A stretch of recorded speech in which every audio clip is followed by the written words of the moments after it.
Hello बच्चों। I hope आपकी तैयारी बहुत अच्छी चल रही होगी और आपने अपने टर्म 1 के बोर्ड्स एग्जाम की तैयारी बहुत अच्छे से कर ली होगी।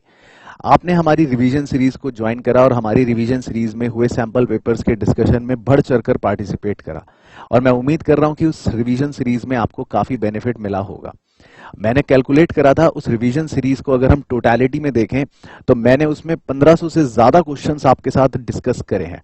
तो आई होप कि अगर 1500 क्वेश्चंस डिस्कस करने के बाद आप एग्जाम में जाएंगे तो आपके लिए मार्क्स वहां पर बढ़ने अवश्य तय हैं। तो जैसा कि आप इस वीडियो के थंबनेल को देखकर आए हैं कि अब हमें अपने एग्जामिनेशन में बैठकर जो शुरू के 20 मिनट मिलेंगे यानी कि जो रीडिंग टाइम मिलेगा उसमें हमें क्या करना चाहिए। तो इस वीडियो को पूरा एंड तक ध्यान से देखना। लास्ट में एक छोटा सा अनाउंसमेंट भी है और मैं आपको बताऊंगा कि क्या आपको अकाउंटेंसी और क्या आपको इकोनॉमिक्स में करना चाहिए उन 20 मिनट में जो आपको एग्जाम में मिलेंगे।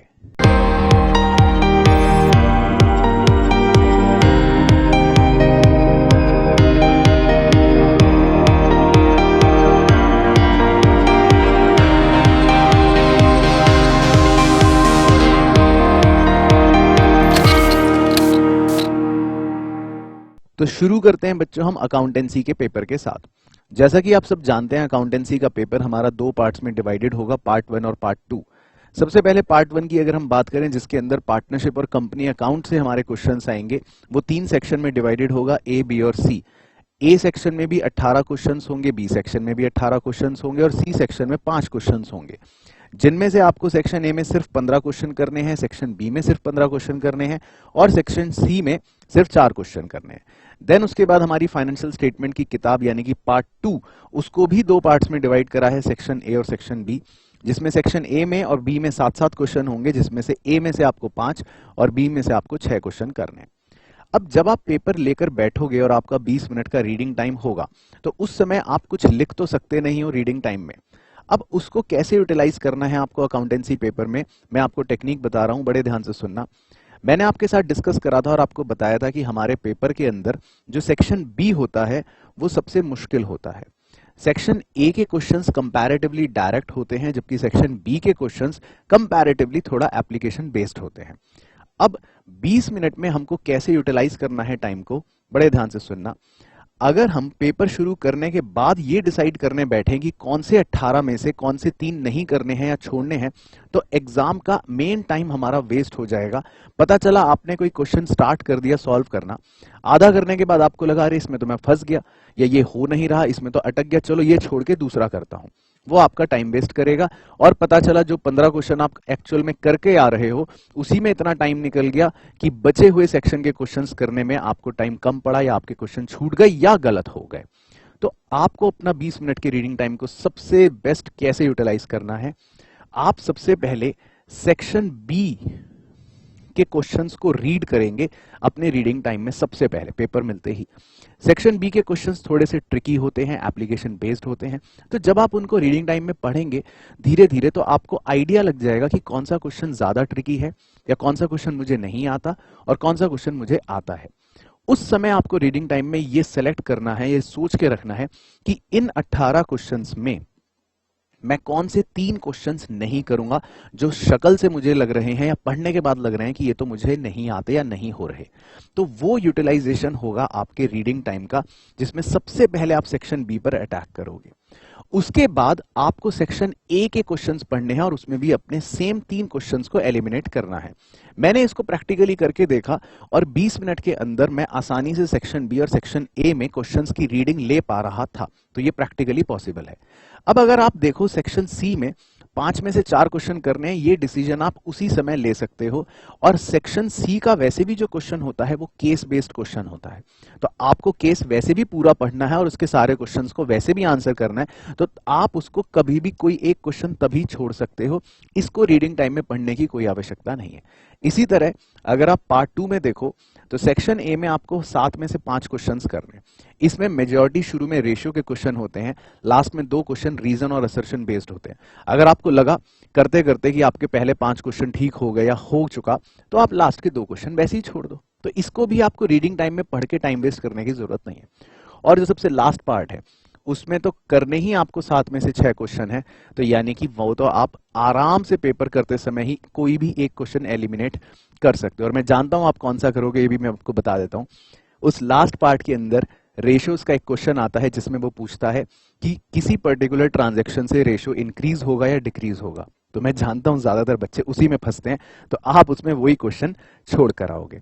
तो पॉइंट हियर इज कि जब आपका 20 मिनट समय शुरू होगा तो आप सबसे पहले पार्ट 1 के सेक्शन बी के 18 क्वेश्चंस पढ़ेंगे, माइन्यूटली पढ़ेंगे, ज्यादा टाइम उसमें लगाएंगे, लगभग 10 से 12 मिनट, और 3 क्वेश्चंस तभी के तभी एलिमिनेट कर लेंगे कि मुझे ये नहीं करने। देन उसके बाद आप सेक्शन ए के क्वेश्चंस पढ़ेंगे और उसके भी 3 क्वेश्चंस को एलिमिनेट कर लेंगे, बस। तो 20 मिनट में आपने क्या करा, ऑलमोस्ट अपने 30 क्वेश्चन सेलेक्ट कर लिए जो आप करने वाले हो। तो जैसे ही आपका मेन टाइम शुरू होगा, आप फटाफट उन्हीं 30 क्वेश्चनों पर अटैक करोगे या उनको जल्दी जल्दी सॉल्व करना शुरू कर दोगे। तो उस समय आपको चॉइस एलिमिनेट करने वाले झमेले को नहीं झेलना पड़ेगा, या आपका वो टाइम सेव हो जाएगा जो आप ऑलरेडी रीडिंग टाइम में इस्तेमाल कर चुकोगे। बाकी 3 सेक्शन में मैंने आपको बता ही दिया, आपको उसमें रीडिंग टाइम में क्वेश्चंस पढ़ने की ज्यादा आवश्यकता नहीं पड़ेगी। तो ये स्ट्रेटेजी रखनी है आपको अकाउंटेंसी के लिए। अब आते हैं इकोनॉमिक्स के अंदर। इकोनॉमिक्स के पेपर पैटर्न की बात करें तो बहुत ही सिंपल है। 3 सेक्शंस इसमें होंगे, ए, बी और सी। ए सेक्शन में 24, बी सेक्शन में 24 और सी सेक्शन में आपके 12 क्वेश्चंस होंगे, जिनमें आपको ए सेक्शन में 20, बी सेक्शन में 20 और सी सेक्शन में सिर्फ 10 क्वेश्चन ही करने हैं। तो बेसिकली इकोनॉमिक्स में जो है वो सिंपल ज्यादा है एज कंपेयर टू अकाउंट्स, लेकिन बात वही है कि इसमें भी ए सेक्शन के 24 में से आपको 4 क्वेश्चंस एलिमिनेट करने हैं जो आपको छोड़ने हैं, और बी सेक्शन में भी आपको 4 क्वेश्चंस छोड़ने हैं। यानी कि कुल मिलाकर 8 क्वेश्चंस ऐसे होंगे जो पढ़ने का टाइम हमारा कंज्यूम कर लेंगे अगर हम उनको मेन टाइम में करते हैं तो आपको फिर से 20 मिनट में क्या करना है, कोशिश करनी है सेक्शन ए और सेक्शन बी के क्वेश्चनों को पढ़ के अपने उन 8 क्वेश्चनों को एलिमिनेट कर लो कि ये 8 क्वेश्चंस वो हैं जो मैं नहीं करने जा रहा हूं। सेक्शन सी के क्वेश्चन पढ़ने की आपको आवश्यकता नहीं है रीडिंग टाइम में, क्योंकि पहली बात तो ये उसमें से आपको 12 में से 10 क्वेश्चंस करने हैं। अब उसमें जो एक चीज आपको रीडिंग टाइम में करनी है वो क्या है, वो मैं बता देता हूं। जो आपका लास्ट क्वेश्चन होता है 55 to 60 वाला, बेसिकली वो पूरा का पूरा एक केस बेस्ड स्टडी पर बेस्ड होता है, या पूरा का पूरा एक क्वेश्चन होगा केस बेस्ड का। तो आप रीडिंग टाइम में क्या करोगे, सिर्फ उसकी कहानी को पढ़ के रख लोगे, क्योंकि एग्जाम के मेन टाइम में आप कहानी पढ़ोगे तो हो सकता है उस समय आप ऑलरेडी पैनिक हो चुके हो, या आपको ऑलरेडी लग रहा हो टाइम कम है, आप जल्दी क्वेश्चन पे कूदने की कोशिश करो, उस जल्दीबाजी के चक्कर में कुछ मिस कर दो, पढ़ो ना, या क्वेश्चन गलत टिक कर दो। तो आप इस केस की कहानी को रीडिंग टाइम में पढ़ के पहले से तैयार रहोगे कि ये पूछ रहा है या ये पूरी कहानी है, मैंने पढ़ ली है, तो बाद में क्वेश्चन सॉल्व करा भी तो आप आसानी से कम टाइम वेस्ट करे हुए उसको कर सकते हो। इसी तरह अगर आपके एग्जाम में कोई गवर्नमेंट बजट का टैबुलर फॉर्मेट वाला क्वेश्चन आए जिसमें पूरा गवर्नमेंट बजट दे रखा हो, तो कोशिश करना उसको भी अपने रीडिंग टाइम में ही इंक्लूड कर लेना, एक बार उसकी भी झलकी ले लेना, ताकि जब आप करने पहुंचो तो उस समय आपको पता रहे कि ये चीजें इसमें हमको दे रखी हैं। बाकी क्वेश्चंस क्योंकि नॉर्मल होते हैं इकोनॉमिक्स के, आपने सैंपल पेपर क्वेश्चंस में हमारे देख भी लिया कि वो ज्यादा टाइम आपके कंज्यूम नहीं करेंगे। तो सिर्फ रीडिंग टाइम में आपको क्या करना है, इकोनॉमिक्स के अंदर केस बेस्ड क्वेश्चन को पहले पढ़ के रख लो। अगर गवर्नमेंट बजट का कोई बड़ा टैबुलर फॉर्मेट दे रखा है तो उसको जरूर गो थ्रू कर लो, और अपने 8 क्वेश्चंस कौन से एलिमिनेट करने हैं इसको पहले से ही रीडिंग टाइम में डिसाइड करके रख लो। तो ये थी बच्चों हमारी स्ट्रेटेजी जो 20 मिनट के रीडिंग टाइम में हमें फॉलो करनी है, अकाउंटेंसी के लिए भी और इकोनॉमिक्स के लिए भी। अब आते हैं कि इंपॉर्टेंट अनाउंसमेंट पे, जो मैंने कहा था कि मैं वीडियो के एंड में बताऊंगा, बहुत ही इंपॉर्टेंट बात है वो ये कि पूरी की पूरी रिवीजन सीरीज तो हमने आपके साथ कर ली, लेकिन अब आपके अकाउंटेंसी के एग्जाम में 3 से 4 दिन की जो छुट्टी है, और इकोनॉमिक्स में तो सिर्फ 1 ही दिन की छुट्टी है, तो उसमें मैं आऊंगा यूट्यूब पे लाइव, और वो सेशन होगा एक मैराथन सेशन। मैराथन सेशन का मतलब है कि जिसमें मैं पूरा का पूरा आपके साथ लाइव बैठूंगा, लाइव पढ़ाई करूंगा, सारा टॉपिक अकाउंटेंसी में, सारी थ्योरी, सारे इंपॉर्टेंट कॉन्सेप्ट्स और सारी चीजें एग्जाम से पहले आपको खुद यूट्यूब पर आकर लाइव प्रिपेयर करवाऊंगा।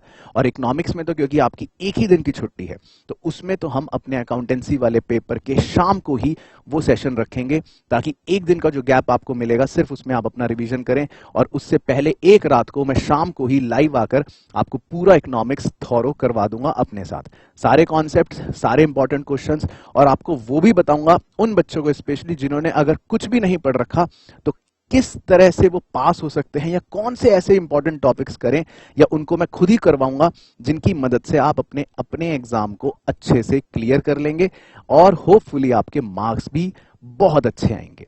तो मेरी तरफ से ऑल द बेस्ट आपके अपकमिंग एग्जाम्स के लिए। मिलते हैं आपसे लाइव सेशन में।